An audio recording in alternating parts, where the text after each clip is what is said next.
நீ தப்பான புரிதலில் இருக்கிற. என் தலைவன் நடிகர் திலகம்னாலே ஒரு 4 நிமிஷம் டயலாக்லாம் விஷயமே இல்லைன்றான். அவங்க பொண்டாட்டிலாம் பார்த்தீங்கன்னா ஒரு படத்தில் இதான் கேட்பாங்க, ஒரு கதைக்கு ஒரு என் அத்தானே அப்படிம்பாங்க. அவ்வளோதான். என் தலைவன் உடனே ஒரு பெரிய டயலாகோட வந்துடுவார். 3 செக்மெண்ட் கதையோடு வந்துடுவார். அதுவும் நான் ஸ்டாப். காவிரி தந்த தமிழகத்து புது மணலிலே களம் அமைத்திட்ட சேர சோழ பாண்டிய மன்னர்கள் கோபுரத்தின் கலசந்தனில் யார் கூடிதான் பறக்க வேண்டும் என்று போர் தொடுத்து கொண்டிருந்த காலம் அது அப்படின்னு ஆரம்பிச்சுவாரு. அந்நாளிலே தாய்நாடு காக்க தாவி வாய்ந்து களமுற்றார் தந்தை என்ற செய்தி கேட்டு தனல் மீது மெழுகானால் தமிழகத்து கிளியுறுத்தி அனல் போகும் கண்ணுடனே அவள் கணவன் வந்துவிட புனல் போக்கும் விழியாலே போர் செய்தி இவள் தந்துவிட தந்தை களம்பட்ட செய்திக்கோ தவித்திட்டாய் கண்மணியே என்றான். இல்லை என்றான்.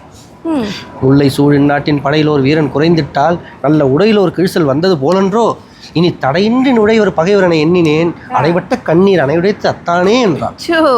பஞ்சாயத்து மாமா கிட்ட மாமாட்ட பஞ்சாயத்து அது கொஞ்சம் இல்லையா, அடைபட்ட கண்ணீர் அணையுடைத்து அத்தானேவா.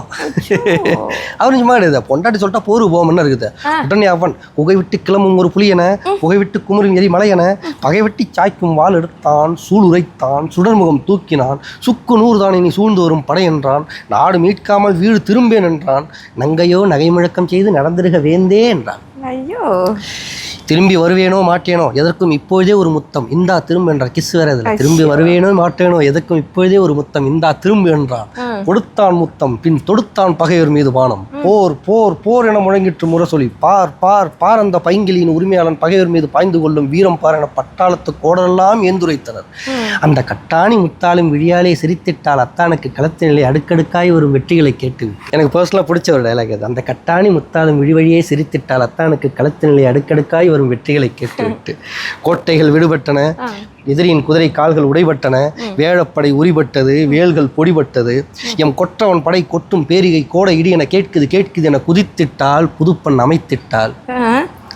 வீரர்கள் வந்தனர், வெற்றி உன் கணவனுக்கே என்றனர், வேந்தனின் தூதுவர் வந்தனர், வாழ்த்துறை கூறி வணங்கினர், வீட்டோரத்து தோழிகள் வந்தனர், வெற்றி நீட்டோலை வாசித்து மகிழ்ந்தனர், அந்த அழகிய ஆனந்த கண்ணீர் வடித்தார். அப்பொழுது ஏனந்த மனிதன் வந்தானோ இழவு செய்தி சொல்லிவிட. ஆமா, கதை பாங்கோட்டு சோகமான செக்மெண்ட் நோக்கி நவருது.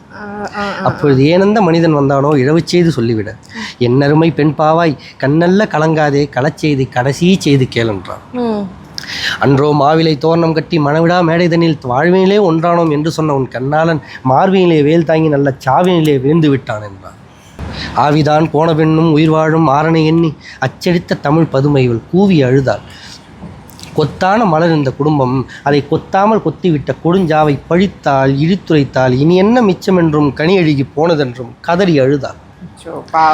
பனிவெல்லும் விழிகாட்டி பனைவெல்ல மொழி உரைத்து பள்ளியறை கவிபாடும் நாளெல்லாம் வந்தானோ இனி இது தூங்காத கந்தானோ என்று அழுதால் அத்தானின் பிணம் கிடக்கும் களம் நோக்கி தொழுதாள். சோகமான செக்மெண்ட் முடிஞ்சா ரிவெஞ்ச் மோடு செக்மெண்ட். அடுத்த செக்மெண்ட் ரிவெஞ்ச் மோடு. சோகத்தால் வீழ்ந்து விட்ட இவள் காதில் வெற்றி வேகத்தால் பகைவர் கொட்டும் போர் முழக்கம் பட்டதுதான் தாமதம், கெட்டதுதான் கெட்டது நம் குடி இனி முழுவதுமே பட்டு விழுந்து போகட்டும் என எழுந்தால்.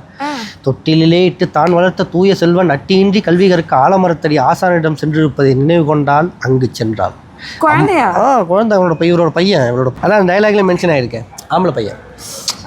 தொட்டிலே இட்டு தான் வளர்த்த தூய செல்வன் அட்டியின்றி கல்வி கற்க ஆலமரத்தடி ஆசானிடம் சென்றிருப்பதை நினைவு கொண்டால் அங்கு சென்றாள். அம்மா என பாய்ந்தான் அழகுமிகு மழலை மொழி அன்பு செல்வன். அப்பா தாத்தா ஊர் திரும்பினாரோ என்றான். திரும்பி வந்து சாவூர் சென்று விட்டனர் என்றான். என்ன வாங்கி வந்தார் என்றான். மானம் மானம் அழியாத மானம் அதை சுவைக்க நீயும் வா என் கரும்பே என்றான். அவனு யோசிக்கலையே, கொஞ்சம் யோசிக்கல, வந்துட்டான். அவங்க தான் என்ன ஏன்டா கூப்பிட்றான்ற மாதிரி கேட்கல, இவனு வந்துடுவான். வந்து விட்டான் குலத்தொழுங்கு குடும்ப விளக்கு எரிந்து கொண்டே கூறுகின்றாள். எதிரிகளின் படையெடுப்பால் நமது குடும்பம் தழையுதிர்த்து விட்ட மரமென ஆனதரா தம்பி, கவலை இல்லை, களம் சென்றார் மாண்டார், ஆனால் இந்த நிலம் உள்ளவரை மானம் காத்தார் என்ற பேருண்டாகும். எனவே என் செல்வ மகனே வீர மகனே, நீயும் உன் தோளிலே பலம் உள்ளவரை பகையை சாடு, பழனி பாடு, இது உன் தாய் திருநாடு, உடனே ஓடி என்று தாவி அணைத்து தளிர்மகன் தன்னை சீவி முடித்து சிங்காரித்து ரத்த காவி படிந்த வாளும் கொடுத்து வாழ்த்தி அனுப்பிய தமிழகுலம் ஆதரிசி தன்னை போற்றி பாடாதார் உண்டோ இப்பூவிலகில் பொன்மானே. அப்படின்னு என் தலைவன் ஒரு பெரிய டைலாக முடிப்பான். வேற லெவல் டைலாக். அதெல்லாம் என் தலைவன் அப்படியே அசால்ட்டா அச்சு தள்ளியிருப்பான். என்ன பிரச்சனைனா அவர் யாருன்னு இன்னும் நம்ம ஜென்சி பிள்ளைங்களுக்கு அதை சொல்லணும். கூழ் குடித்தா உடம்புக்கு தெம்புன்னு நம்ம அப்பா சொன்னதால தானே வந்து நமக்கு தெரியுது கூழாக ரொம்ப சத்தான ஒரு பொருள் அப்படின்னு தெரிஞ்சுது. நீ கன்வே பண்ணாதான் அடுத்து வர்ற ஜென்ரேஷனுக்கு அது தெரியும். இப்போ இருக்கிற பிள்ளைங்களுக்கு அது என்ன தெரியும், சிவாஜினா யாருன்னு நம்ம தான் அவர் எடுத்து சொல்லணும். மிமிக்ரி ஆர்டிஸ்ட்டு அந்த மாதிரி ஆர்டிஸ்ட் தான் எடுத்து சொல்லணும். நீங்கள் கைவீஷ் அம்மா கைவீஷுன்னே சொல்லி முடிச்சுட்டா ஜென்சிக்கு நம்ம பசங்களுக்கு என்ன புரிய போகுது, சில பிள்ளைங்களுக்கு இதுங்களுக்கு சிவாஜின்னு ஒரு நடிகர் திலகம்னு ஒரு ஆர்டிஸ்ட் இருந்தார் போல், அவர் வந்து கைவீஷ் அம்மா கைவீஷு அப்படின்னு ஏதோ ஆக்ஷன் பண்ணுறப்பார் போல், ஓவர் ஆக்டிங் போல் அப்படின்னு. என் தலைவன் ப்ரைமில் அடித்த டைலாக் ஒன்று பார்த்தனா இப்போ நீங்கள் நடிச்சுட்டு bro performance of the year ப்ரோன்னு சொல்கிறது எல்லாமே என் தலைவன் சாப்பிட்டுட்டு போட்ட வாழைப்பழ தோல்.